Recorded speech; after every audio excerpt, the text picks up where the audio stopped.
Hey everyone, welcome to the E2 Effective Elders podcast. Visit us at e2elders.org and please share this good word with others.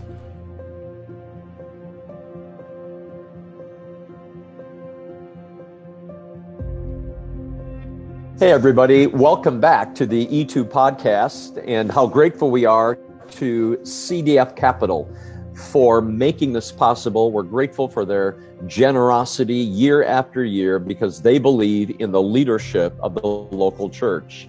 And today we want to welcome Chris and Elizabeth Williams. They're going to help us explore a good word. You know, all year long, 2022, we're bringing a good word because so many people are just being chewed up and spit out. They're discouraged, and we want to bring a good word that brings hope and help to people. Now, as a matter of fact, this month, each month we've got a different word. This month, the word is courage. And I could not help but think that Chris and Elizabeth would be ideal in helping us to understand courage for the here and now. So, Chris and Elizabeth, your journey in the military obviously brought you to this conversation. Can you tell us a little bit about your background and what you did in the military, where you went, that kind of a thing? So I joined the military in 1990 as a private, but then moved up the ranks, became an officer, and served 22 years, and retired as a lieutenant colonel. Was deployed in 3 locations. So 2 of them hostile. So one was Kuwait, and the other one was Iraq. And then I did a stint for a backfill for Bosnia. I was a food inspector and a healthcare administrator. So I performed both those duties, one as a private and warrant officer, and the healthcare administrator as an officer. Mm-hmm. Excellent. Very good. And then when 9/11 happened, I actually gave up my business as a State Farm franchise owner, and I decided to go ahead and serve. I started out in Medical Service Corps. I served as treatment platoon leader, helped out in Katrina with evacuee centers there. Then I later went up to set up the first crisis intervention team nationwide and was able to use a lot of the policies and procedures there to help with the areas of suicide prevention, sexual assault, domestic violence, critical incident stress management. And then I later changed over to logistics. And I was a commander overseas, wartime commander, and I took 134 soldiers overseas to Iraq, brought them all back safely by the grace of God. And then I retired as a major. Wow. So we've got a major and a lieutenant colonel. Now, I don't understand military rank, but who's bigger, a major or a lieutenant colonel? That's kind of tricky. So lieutenant colonel. in uniform, I'm bigger, but out of uniform, I don't. Yeah, I know better. Yeah, well, that's pretty cool. I'm just very grateful for the 2 of you being numbered in and among our veterans, and America is all the better because of our military. How grateful we are for the time of service. And Elizabeth, when you said you gave up your business and you enlisted into the military, and look how you served your country in doing so. So both of you are truly great examples of our nation's best. Now, I'm confident when I hear things like Iraq, Kuwait, and so on, you've been deployed. Were there moments when you had to manifest courage? Elizabeth, why don't we start with you? Was there a time when you had to lean heavily into courage? Oh, yes, definitely. There were a lot of times when I was traveling alone, meaning separate from my company and other people that I knew. A lot of times we would travel in the middle of the night. There were a lot of mortars that were coming in and shelling and things that I was certainly around. But one of the things I did when I would happen to be over there and I was in a shop at that they had, I found these coins, and on it was a portion of the 23rd Psalm. And it said, though I walk through the valley of the shadow of death, I will fear no evil, thou art with me. And I carried that coin. I took it with me and had it in my pocket. And anytime I'd get scared, I'd put my hand in my pocket and I'd squeeze that coin. Oh, because of that incredible promise, I will fear no evil. You are with me. Yeah, praise be to God. Yeah. And again, I can't imagine being on the other side of the world in a war zone. And how many times there would need to be courage. You know, angels would often say, fear not, fear not. Yeah. And how about you, Chris? Was there a moment or two that comes to mind when you had to manifest courage? So it's actually kind of an enlightened story of courage. I found myself in Iraq. I was helping one of my friends move from one billets to the next. He's actually my NCO. And as we were carrying his refrigerator out over a bridge, there was these like funny fireflies zipping by me. And I said, what are the kind of bugs are these? And they were actually bullets. They were tracer rounds. And so it caused us to get on the bridge. We were laying down, and all I could think of was Psalms 31, 14, and 16, where it said, but I trust in you, Lord. I say, you are my God. My times are in your hands. Deliver me from enemies and from those who pursue me. Let your face shine on your servant.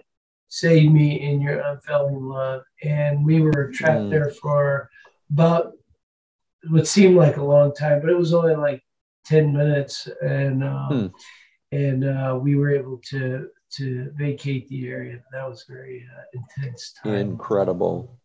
Yeah, being under open fire like that. Incredible. And both of you, that's interesting. You chose passages from the Psalms. And how very appropriate both of those were as you shared the words from them. You know, when you think about life today, both of you as husband and wife and as parents, a mom and a dad, obviously family means a great a great amount to you. Can you tell us a little bit, when you look at life today, is there something in life today that causes you to manifest courage? Yeah, one example that I can think of right now is the situation with addictions and mental health issues that we have. And my son went through a really difficult time with addictions, specifically with heroin. And when he was going through that period of time, I actually gave him my coin and I said, hold on to this. And when you get scared, keep this with you. And so he kept that with him, and he's been clean now for about 7 years. Wow. And I assume, Elizabeth, you keep pointing him to the Lord. It's not necessarily the coin, it's the person's, the promise behind that. Yes. I fear no evil, you are with me. That's right. And when though I walk through the valley of the shadow of death, comes to mind as well, because that's a very dark time in a person's life. But our hope is in Jesus. Yeah, absolutely. Powerful. So a real present day battle, not only on a battlefield years ago on the other side of the world, but a battle today. Absolutely. All right. And Chris, what about you? So, today we have a new battle, if you will. We're under fire culturally. All right. So Elizabeth and I have 2 younger kids now. I know we talked about our son, but we have 2 younger kids, a 2 and a 3-year-old. And culturally, we're under battle for our kids' lives and souls when they go to school or when they go to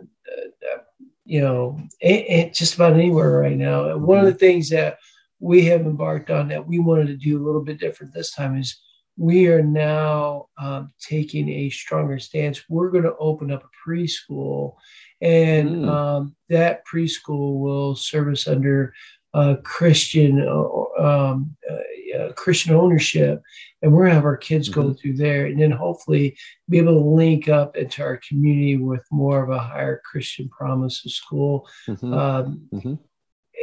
We are all under siege, and we're just going to make sure that we do the best to help and support that. And that's going to be under God's times and in his hands. And again, he's going to deliver us from our enemies.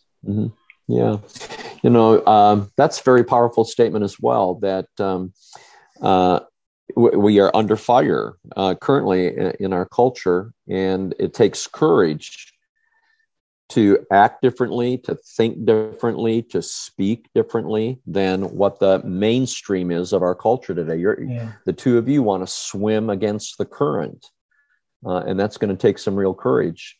It's not easy to open a new business in this climate of ours today. And how are the two of you praying about that? How are you, when you think about your next steps in that direction?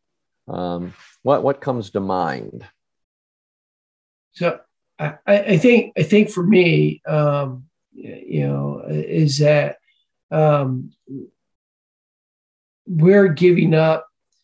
At first, I thought we were giving up something to gain something, but it's the right path. So when we go to the Lord, we just ask him to open up the doors that he wants us to walk through, and close the doors that we don't necessarily need to walk through. And I would say that those doors that he's opening are very apparent, and he has a plan, and we've come to understand that it's not our plan, but it's God's plan, and we need to follow whatever that leads us to. I would really reiterate that. You remember the saying, "Let go and let God," and I feel like we're not in control. And we have to just think about the impact, I guess. Really, it's really just what all God wants, what he wants to do in our lives. And we're just letting him direct our path, because it's easy to try to take control and think, Lord, this is what I want, or I want to do this or that. But we're having to learn to kind of just trust him and let him direct our path. And I think the other thing, I think it's important as we think about other people and that others come first. I feel like that God would want us to think of others before ourselves. And even though maybe it's not always in what we think is in our best interest at the time, I mean, it is ultimately, but it's what he wants and what he thinks is best. Yeah. And what you just said, Elizabeth, is very important, in that this isn't just for your two little girls. This is for others as well. When you were in basic training, which would have been a few years ago, do you remember, were there lessons about how to build courage or how to manifest courage? Was that a part of your training? Was courage mentioned? Do you remember that? I think when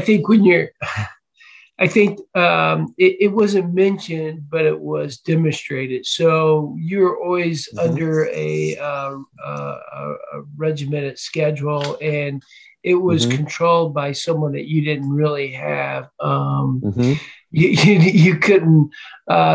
Because it's set up the way it's set up, they want you to feel the stress. So you're under constant fear, because they wanted you to be able to run towards towards the enemy. But if you look at today's uniform, on every soldier's uniform now, you'll see a flag. And a lot of people don't understand that flag, the way it faces. It's kind of odd. So when you look at the flag, it's not just like the regular flag we were pledging allegiance to. The flag is faced to where it's blown in the wind. And the reason why it's faced that way is because all the soldiers are running towards the enemy. And so that flag just shows that you're running towards the enemy. Kind of like what we experienced in Afghanistan, right? And we had maybe the administration wasn't ready to do a lot of things. They were shutting down stuff, but we had a lot of soldiers that ran towards that because they build up 503Bs to go in and get people out of there that helped us in those dire situations. So you would see that we're prone to run towards the danger. Unfortunately, we will run towards danger at our own apparel. Yeah, you know what, you just one of the reasons why I asked that question is because, Elizabeth, you said we're not in control. And we're not in control. When you said let go and let God, you didn't have specific training in the military as to this is how you manifest courage. The stresses that you experienced, then hopefully that was going to be the right response. People manifest courage. And every day, we don't have a lesson in courage so much as we might have examples of people around us who have manifested courage. Kind of like what's going on in Ukraine right now.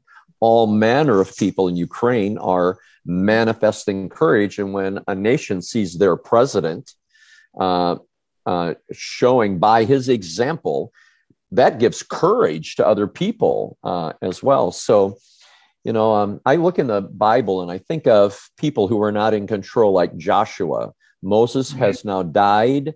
They're going into a land where they've not been. And immediately God says to that young man, do not be afraid. Do not be discouraged. Be strong and courageous. Yeah. And kind of like you guys, you're going to step out in faith. Elizabeth, you sold the business. You got out of the business. You went into a land you had not been before. You enlisted into the military. Now, what are the two of you doing? You're stepping out in faith with courage in God to do something you haven't done before. And it's for the well-being of other people. And that takes courage. So you're an example of that, the two of you, for other people. And you're a blessing that we can look at a husband and a wife, a mom and a dad who love Jesus in a huge way. And you're going to manifest courage as you move ahead. It also breaks my heart when I see what's going on in Ukraine. But a lot of these people, but it's also encouraging because you see the amount of courage that's happening right now. And even in the military, you can't always know what situation. You cannot train for every possible situation. That's just not possible. And you see a lot of these civilians who are also stepping out and stepping up with courage, and they're to protect their country. And I feel I'm also encouraged that it seems that maybe there's also opportunity for ministry here as well. Because it's when people are the most vulnerable, I feel is when we really reach to God. And that's where we get our strength and our courage from ultimately. That's right. Absolutely. Those who hope in the Lord will renew their strength. Mount up on wings like eagles, run and not grow weary, walk and not be faint. Yep, absolutely.